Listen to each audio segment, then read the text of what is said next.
Muy buenas tardes, señoras y señores, bienvenidos al atardecer de este miércoles 18 de mayo de 2022.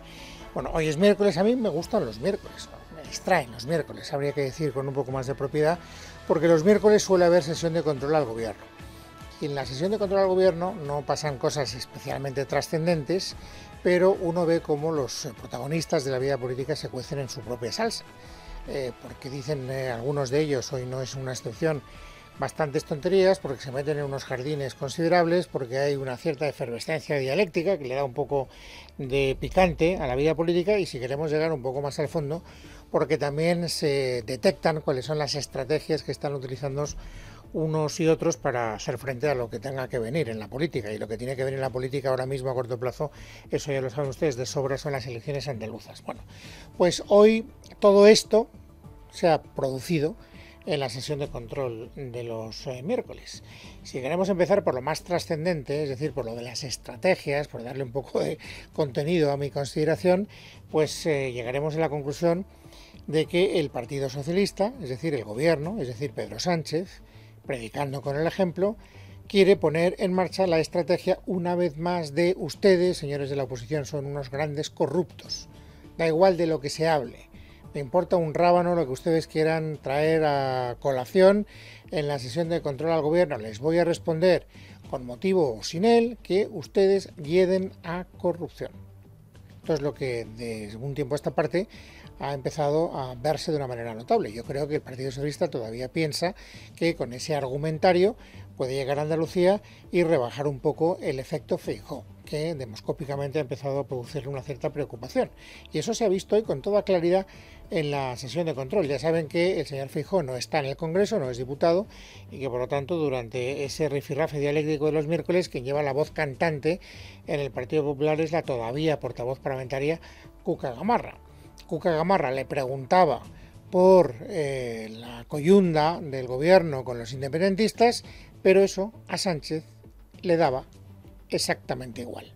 Su gobierno supo, semanas antes de su investidura, que por orden judicial se espiaba a destacados líderes de Esquerra por su vinculación con violentas revueltas en Cataluña.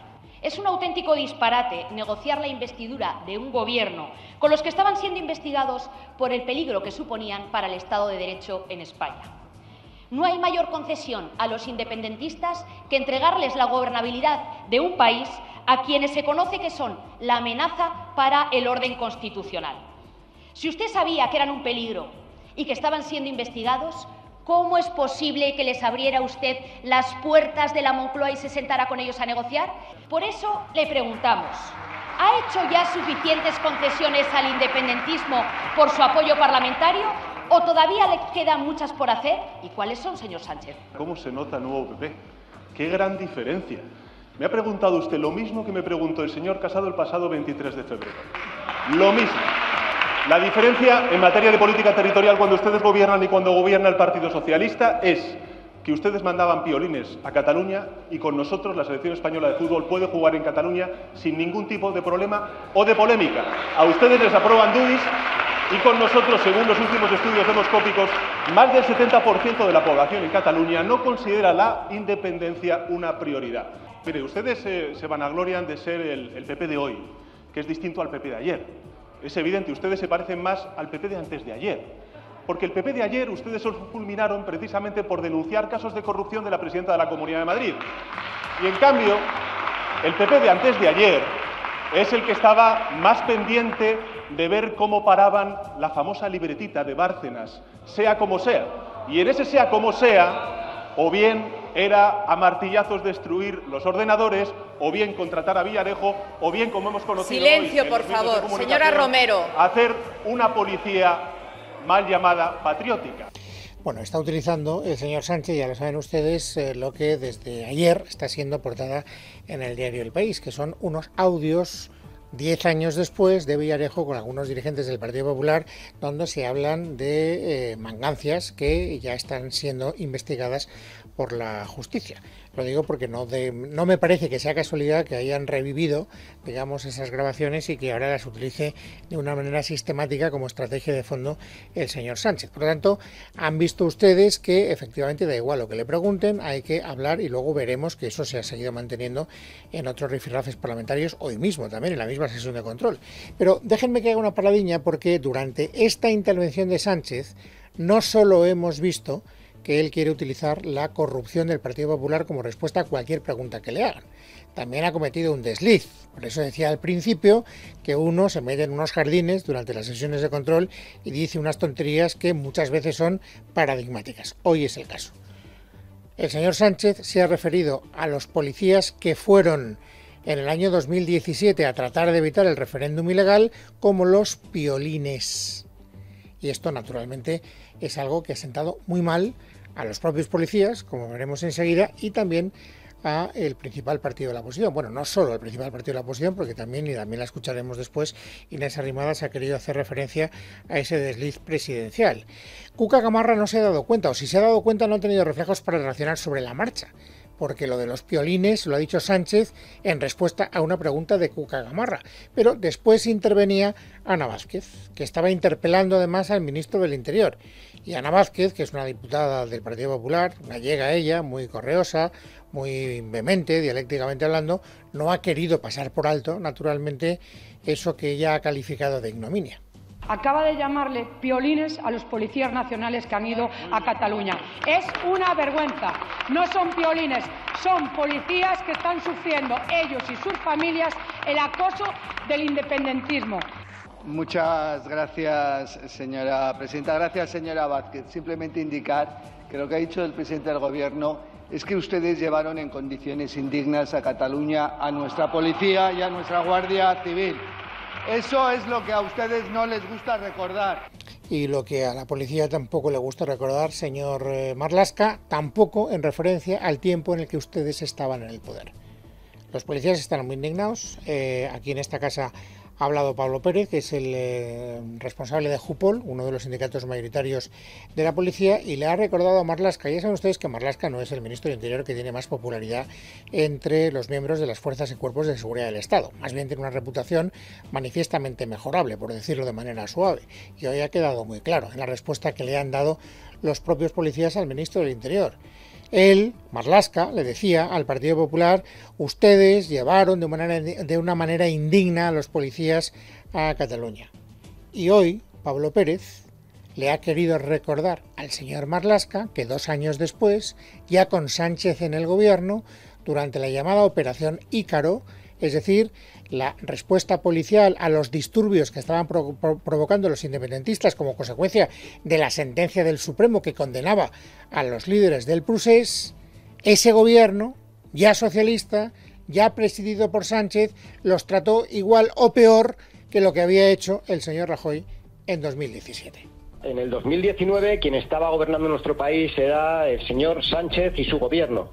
En ese año, en la operación Ícaro, nuestros compañeros fueron en unas condiciones que, si no eran iguales, eran muy similares a las que fueron cuando el famoso piolín, como él dice, que padecieron y sufrieron los disturbios más graves que han conocido nuestros compañeros, tanto de las unidades de intervención policial como de la UPR, y que aún a día de hoy sufrimos las consecuencias con 4 de nuestros compañeros jubilados.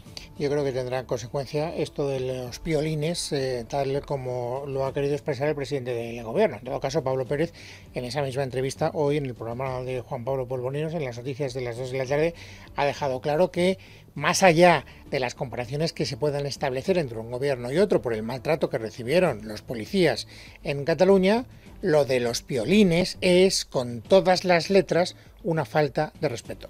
Es una muestra más de esas faltas de respeto que estamos sufriendo por parte de nuestro presidente. Ya lo vivimos en la época de la pandemia, cuando nos consideró como un gasto superfluo, y esta es una muestra más, ¿no? Esto lo que consigue es un hartazgo importante dentro del colectivo. Les decía que el malestar no solo se puede consignar en el seno de la policía, como queda claro por estas declaraciones, sino también en el seno de otros partidos de la oposición más allá del Partido Popular. Inés Arrimadas ha querido utilizar también en una confrontación directa con el ministro de la Presidencia, con Félix Bolaños, esta misma cuestión, y lo ha hecho además con una dureza que a mí me parece bastante proporcionada. ¿Cree que los socios parlamentarios de su Gobierno dan estabilidad a España? En cuanto a estabilidad, le digo que este Gobierno y este grupo parlamentario, los grupos parlamentarios que apoyan al Gobierno, han aprobado 140 iniciativas legislativas, 2 leyes de presupuestos incluidas. Desde luego, mucha más estabilidad que los gobiernos en los que usted participaba con la derecha y la ultraderecha, que terminaban tan pronto como quería el Partido Popular. Ya les digo yo, sus socios golpistas le van a seguir apoyando, claro, mientras ustedes encuentren servidores públicos a los que cesar o directamente insultar, como ha hecho Sánchez hoy, llamando piolines a los guardias civiles y a los policías que nos defendieron de esta gente el 1 de octubre del 2017. Lávense la boca antes de hablar así de nuestros policías. Silencio, por favor. Civiles. Mire, mantenerse en el poder así no tiene mérito, simplemente demuestra no tener principios. Bueno, ¿cómo será la cosa? A propósito de la metedura de pata del presidente del Gobierno con los piolines, que ha tenido que intervenir, y fíjense, en defensa del presidente del Gobierno, el ministro de Asuntos Exteriores, el señor Álvarez. He visto que ustedes intentan alimentar una polémica sobre las palabras del presidente del Gobierno aquí, sobre la palabra piolín. Es muy evidente que el presidente ha hablado del barco piolín y que es un barco al que se había enviado a los policías en condiciones indignas. Entonces ustedes hablan de vergüenza de las palabras del presidente. Vergüenza las condiciones en las que enviaron a esos policías en ese barco. Vergüenza, como recordaba don Pablo Pérez en esta misma emisora, las condiciones en las que ustedes, señor Álvarez, el gobierno del PSOE, mandó a los policías 2 años después. Y respecto a su argumentación, primera, dejemos las cosas claras.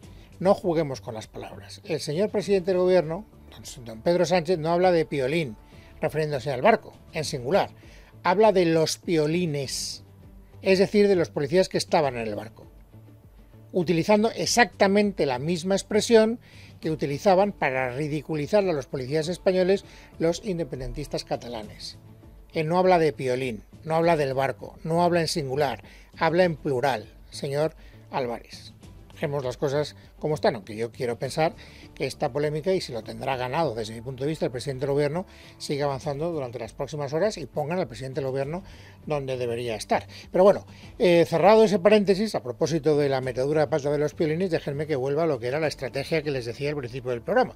Esto de que da igual de qué se hable en la sesión de control, que el gobierno tiene el argumento de ustedes, señores del PP, son unos grandes corruptos. Y por lo tanto tienen que permanecer el resto de su vida callados porque ustedes no pueden dar lecciones de nada. Son ustedes el paradigma de la inmundicia en la vida política. ¿Quién ha utilizado ese argumento? El ministro de la Presidencia, señor Bolaños. En este caso, en una respuesta a la pregunta que le había formulado una diputada del PP, Ana Beltrán. El Gobierno ha admitido que la seguridad del teléfono móvil del presidente dependía de usted cuando fue espiado y no del CNI. ¿Va a dimitir usted por haber puesto en peligro la seguridad del Estado?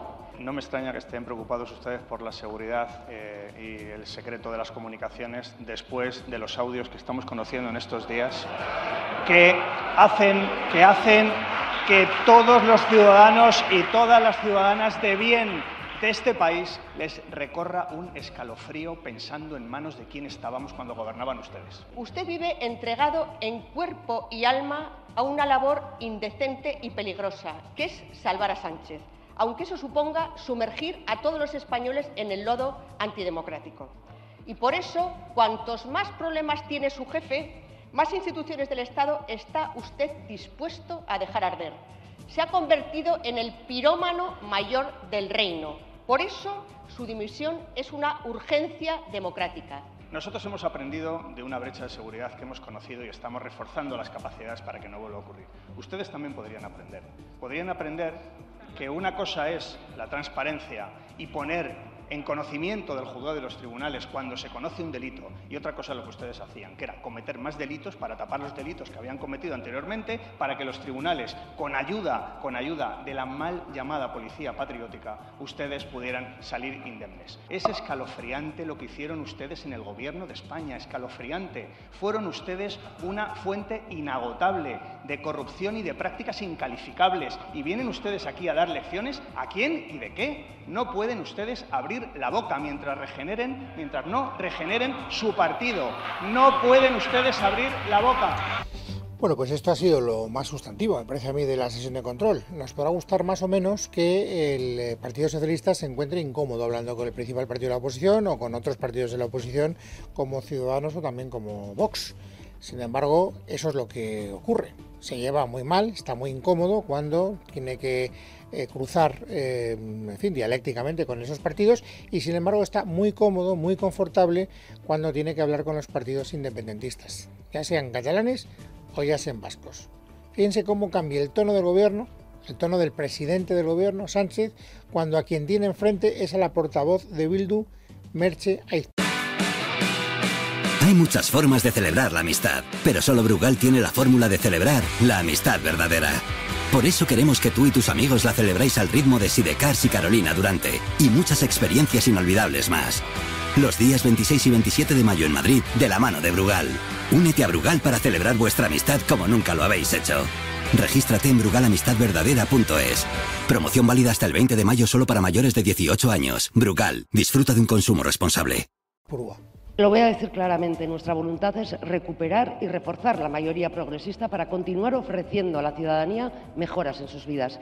Y por eso trabajaremos para mantenerla. Esperamos lo mismo de usted y por eso le pregunto qué hará y cómo lo hará para recuperarla. La confianza que tiene el Gobierno de España en restablecer cuanto antes ese diálogo con las instituciones catalanas es total, absoluta y rotunda. Desde luego el Gobierno de España está dispuesto a reunirse, en mi caso, con el presidente de la Generalitat de Cataluña o la mesa de diálogo cuando considere también la parte catalana. No hay nada que hablar con la oposición, ustedes no pueden abrir la boca, decía el señor Bolaños, y sin embargo sentémonos a hablar.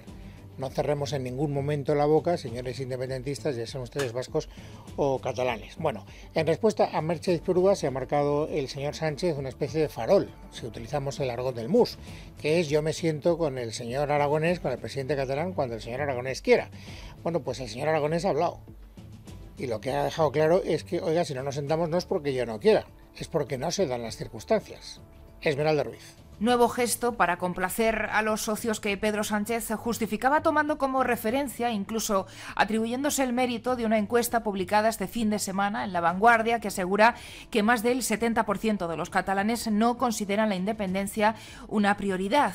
Dice Pedro Sánchez que se nota su apuesta por el diálogo y es más, que esa reunión o cumbre, como lo denominan en Sant Jaume, pendiente con Pere Aragonés, se puede celebrar tan pronto como lo pida el separatista. El compromiso del Gobierno de España por avanzar en derechos y en libertades es total, es rotundo, como también lo es en el ámbito del diálogo para superar los conflictos que se vivieron en el año 2017 y en el año 2019. Pero los hechos no dicen lo mismo y a estas alturas los equipos negociadores no han sido capaces de fijar una fecha y desde luego por la otra parte no será. Hoy Pere Aragonés ha reiterado que es de extrema urgencia ese encuentro y que de quien depende y quien lo dilata es Moncloa. Y el gobierno español no está avanzando. El gobierno español no está avanzando y nosotros podemos tener toda la paciencia del mundo, tenemos nuestras firmes convicciones en defensa de la negociación, en defensa de los consensos, pero también tenemos clara la defensa de nuestros derechos y la ciudadanía necesita hechos. No buscamos una foto, no buscamos palmaditas en la espalda. Que ens donin copets a l'esquena. Lo ha dicho Aragonés en la cadena SER Cataluña. El calendario preelectoral en Andalucía podría posponer este encuentro. Los de Aragonés pretendían que la cita se celebrase antes de la comparecencia de Pedro Sánchez la semana que viene en el Congreso, pero pese a la gesticulación hoy del presidente del Gobierno, no parece que vaya a ser posible. Bueno, hablábamos hace un instante de la comodidad que demuestra el Gobierno cuando tiene que hablar o tiene que, en fin, polemizar, parlamentariamente hablando, con los partidos independentistas. Sin embargo, no todos son días de vino y rosas entre ellos, porque hoy han quedado de manifiesto al menos 3 diferencias entre los independentistas y el Gobierno. Por ejemplo, a la hora de referirse al emir de Qatar que está en España. Fíjense lo que ha dicho Rufián a propósito de esa visita.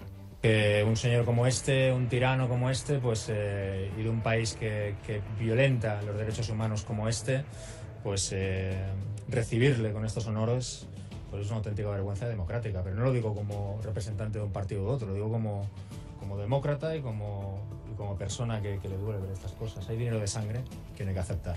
Y ahora cotéjenlo con lo que ha dicho hoy el presidente del gobierno. Qatar, todos lo sabemos, es un país que se está abriendo al mundo y España quiere y puede participar de esa apertura. Y prueba de ello es la celebración del próximo Mundial de Fútbol a finales de este año. Tenemos la seguridad de que el evento va a ser un éxito rotundo, entre otras cuestiones en la garantía de que las empresas españolas hayan tenido un papel relevante en la construcción de las infraestructuras para la celebración de este importante evento deportivo internacional. Otra diferencia más entre los independentistas y el gobierno de Sánchez con las monarquías de por medio. Hablemos ahora del rey emérito. Ya saben que va a venir la próxima semana a España Juan Carlos I. Bueno, pues el gobierno dice que respeta naturalmente lo que tenga que hacer el rey emérito, pero Podemos no. Pero no solo Echenique, que ya se manifestó ayer, no, hoy ha hablado la parte podemita que se sienta en el banco azul. Escuchen a Irene Montero. El rey emérito, si vuelve, es para rendir cuentas ante la ciudadanía por esos más que presuntos casos de corrupción que desde luego dañan nuestra democracia y que además tienen que ver con una de las instituciones más importantes, que es la monarquía, y que ocupa en nuestro país la jefatura del Estado, como bien saben, sin ser elegida democráticamente.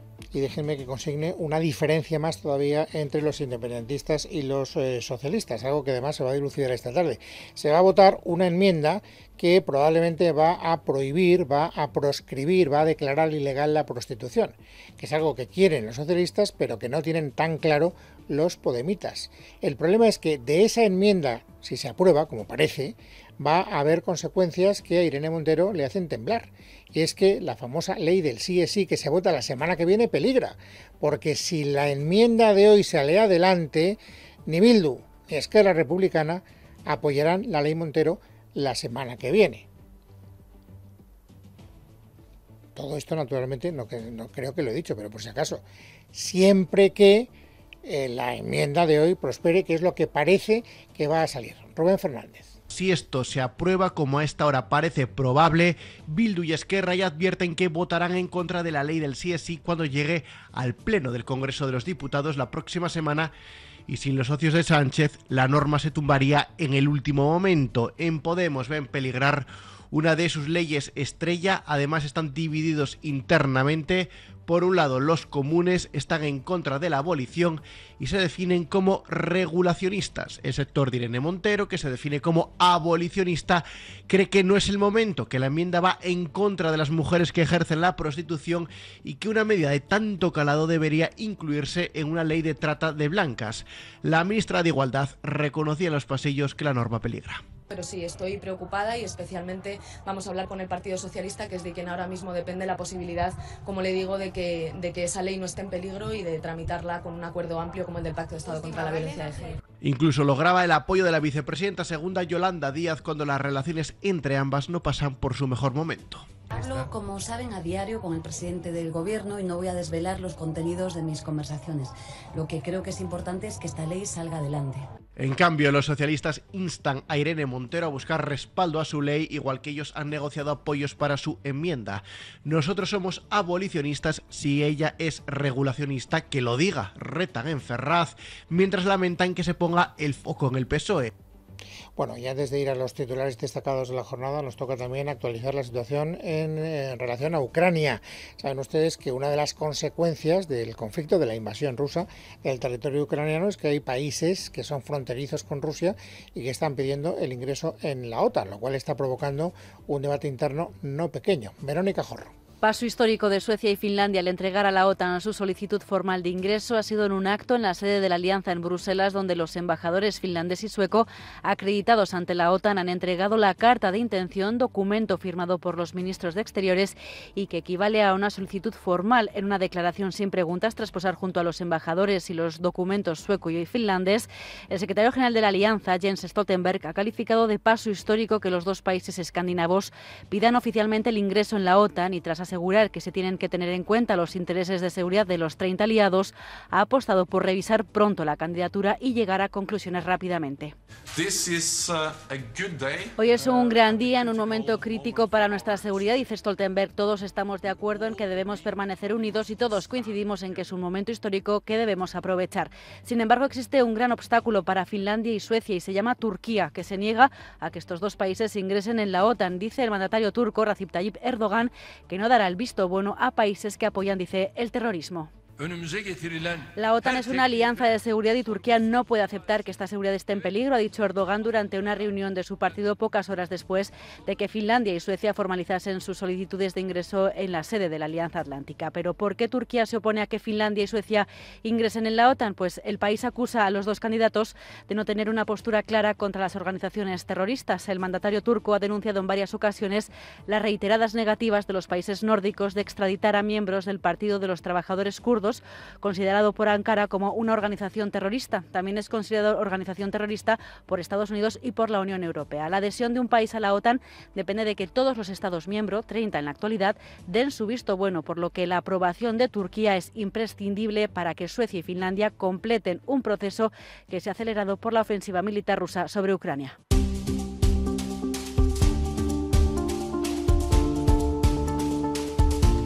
Hoy es miércoles, es día 18 de mayo de 2022. Vamos, amigos, a completar el paisaje informativo sobresaliente de este día. Carmen Arriaza, buenas tardes. ¿Qué tal, Luis? Buenas tardes. El Banco de España ha anticipado una nueva revisión a la baja de sus previsiones de crecimiento para la economía española por debajo de lo estimado en abril. Unos datos que contextualizan un marco de incertidumbre por la guerra en Ucrania y el alza de los precios. Noelia Bautista. Lo que dice exactamente es que argumentos como estos... Todos los organismos internacionales, nacionales, prevén un crecimiento económico para España este año que está entre el 4 y el 4,8%. Eso es un crecimiento económico fuerte. Los organismos internacionales auguran un robusto crecimiento para España este año y el próximo, por encima de la media europea. Ya no le valen al gobierno de Pedro Sánchez. Demoledor el informe anual del Banco de España que directamente defiende que entre los vecinos europeos somos los que peor lo hemos hecho y avanza además que recortará todavía más nuestra previsión de crecimiento para 2022, que ahora estima en el 4,5%. A la espera de la nueva cifra, que podría rondar el medio punto porcentual de rebaja, dice también el supervisor nacional que estamos lejos de volver a los niveles prepandemia por el elevado peso del turismo en nuestra economía y la mala evolución del consumo privado. Los hogares apenas han usado la bolsa de ahorro acumulado, sostiene también que la ratio de deuda seguirá siendo muy elevada en 2024 del 113,8% y sobre la escalada de precios alerta de que está golpeando con fuerza a los hogares con menor renta. Por ello, pide un pacto de rentas a empresarios y sindicatos para evitar entrar en una espiral inflacionista, pacto en el que pide que se incluya también las pensiones que dice no pueden revalorizarse con el IPC. ¿Y qué hace el Ejecutivo con estas alertas? Atentos, María Jesús Montero en los pasillos del Congreso asegurando que no habrá paso atrás en la decisión de revalorizar las pensiones con el IPC. Esa es una reforma que formaba parte del compromiso de este Gobierno de Progreso con todos los pensionistas de nuestro país, que íbamos a actualizar sus pensiones en función de cómo se fuera elevando el nivel de vida. Lo vamos a cumplir y, por tanto, esperemos que durante este año seamos capaces de modular, como todos los indicadores plantean, la inflación en la ley. Ya no va a depender de las leyes de presupuesto, como hacía el Partido Popular con el 0,25, ya dependerá de cómo suba el coste de la vida y nuestro compromiso con los mayores es innegable. Veremos la reacción del Ejecutivo, en este caso a la subida de impuestos que propone también el Supervisor Nacional. Concretamente propone que se revisen los beneficios fiscales y se introduzcan cambios en la tributación de la energía, los hidrocarburos y los transportes para asemejarnos, dice, a los impuestos que se cobran en nuestros países vecinos. Gracias, Noelia. Y ante esta coyuntura económica, el presidente del Partido Popular, Alberto Núñez Feijóo, ha acompañado al candidato andaluz a las elecciones por su formación, Juanma Moreno, en su primer acto de precampaña en Sevilla. Allí ha puesto al actual gobierno andaluz como ejemplo de prosperidad y ha criticado la actitud del Ejecutivo de Sánchez. Mientras que Bruselas está preocupada, muy preocupada, con el déficit público de España, con la deuda pública de España y con la evolución de las pensiones en España, España y su gobierno no quieren hablar ni de la deuda pública, ni del déficit público, ni de las pensiones y del sistema de pensiones en nuestro país. Cambiamos de asunto. La Audiencia de Madrid ha absuelto a los exconcejales del Ayuntamiento de Madrid Celia Mayer y Carlos Sánchez Mato de los delitos de prevaricación y malversación de caudales públicos por el caso Open de tenis de Madrid. Miguel Ángel Pérez. Los magistrados de la sección séptima de la Audiencia Provincial de Madrid consideran acreditado que el Grupo Popular del Consistorio en la capital sin ninguna duda actuó con temeridad y mala fe, manteniendo por ejemplo la acusación contra Celia Mayer sin ninguna concreción acusatoria. De esta forma absuelve a los exconcejales de Manuela Carmena en el Ayuntamiento de Madrid, la citada Celia Mayer, y también a Carlos Sánchez Mato, así como a la consejera delegada de la Sociedad Municipal Madrid Destino, Ana Varela, de los supuestos delitos de prevaricación y malversación de caudales públicos por encargar informes jurídicos externos sobre el Open de tenis de Madrid. La Sala precisa en una sentencia muy extensa de 111 páginas que queda objetivado que la acusación era consciente de la falta de consistencia de los hechos denunciados desde la perspectiva prevaricadora. Además, los magistrados destacan el interés de los juzgados en proteger y salvaguardar los intereses y las arcas municipales. Cabe destacar que esta resolución aún no es firme y contra ella cabe recurso de apelación ante el Tribunal Superior de Justicia de Madrid. Gracias, Miguel Ángel. Más cosas. La Policía Nacional está investigando 2 presuntas agresiones sexuales, una de ellas grupal, a 2 menores de 12 años en la localidad valenciana de Burjasot. La agresión se habría producido este lunes en una casa abandonada después de que las menores quedaran con 2 jóvenes a través de Instagram. La delegada del Gobierno en Valencia, Gloria Calero, confirmaba la investigación. La Policía Nacional está investigando y están en el sitio donde se supone que ha ocurrido haciendo las pesquisas necesarias. Y el Ministerio de Sanidad ha activado la alerta sanitaria por la conocida como viruela del mono, una enfermedad causada por un virus endémico de África Central y Occidental. De momento ya se han detectado 8 casos en la Comunidad de Madrid. Jesús Sánchez. Y es que la sanidad madrileña ha detectado hasta 8 casos posibles de la viruela del mono que se encuentran en estudio en coordinación con el Centro Nacional de Microbiología, que cuenta con la técnica necesaria para confirmar o descartar el diagnóstico. Los 8 supuestos evolucionan bien, aunque esta enfermedad puede requerir ingreso hospitalario. El director del Centro de Alertas y Emergencias Sanitarias, Fernando Simón, valora la posible transmisión. En principio el origen debería de ser algún caso que pudo llegar desde África. Vamos a ver si se puede identificar en Reino Unido o en los casos de Portugal, y si los nuestros se confirman en los nuestros, y veremos a ver cómo evoluciona. No es probable que vaya a generar una transmisión importante, pero no lo podemos descartar. La viruela del mono es una enfermedad muy poco frecuente que generalmente se presenta con fiebre y erupción en manos y cara, similar a la de la varicela. En concreto, todos los casos en estudio son hombres que mantienen relaciones homosexuales. Más tarde analizaremos en profundidad lo que se sabe de esta enfermedad con especialistas. Pero ahora acabamos contándoles que el escritor gallego Domingo Villar ha fallecido este miércoles tras sufrir una hemorragia cerebral, según ha confirmado su editorial. Siruela, el autor de éxitos como Ojos de Agua o La playa de los ahogados, tenía tan solo 51 años.